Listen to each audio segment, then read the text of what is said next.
Leroy and Stitch is the end of Experiment 626 month here on the channel. And the first thing I'll say about Leroy and Stitch is I don't love that title. However, I can't really come up with one that I like better because it being Lilo and Stitch 3 doesn't fit. It's more of a sequel to Stitch the film and definitely a follow-up to Lilo and Stitch the series, but none of those really sound right as far as a movie title. Lilo and Stitch the series, the movie? No, that doesn't feel right.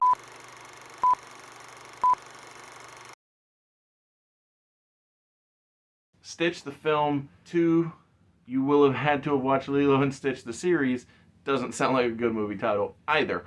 But the reason the movie is a follow-up to Stitch the movie and Lilo and Stitch the series is because it completely follows the other experiments' whereabouts, which is the primary purpose of Lilo and Stitch the series, and it follows up with the villain from the Stitch movie, where he has basically cloned Stitch and names the clone with a different coat of paint, red instead of blue, Leroy, and everybody thinks it's funny. And while, yes, the name Leroy is not exactly tip-top when it comes to filling people with fear and anxiety, I think that the laughing at the name Leroy kind of ran its course after one, maybe two times.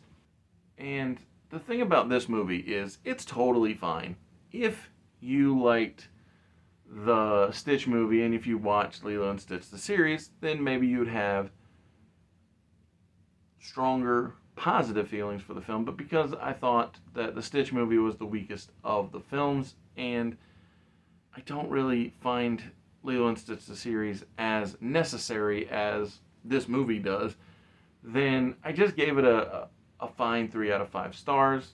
The generalized family dynamic does continue, but talking about things that are very important, like Ohana, you should follow the link in the description of this or any other video. It'll take you to gamblecomics.com, where you can pick up stories I have written, my 68-page graphic novel, Everlasting Survivors, or my 18-page comic book, B.C. Brute.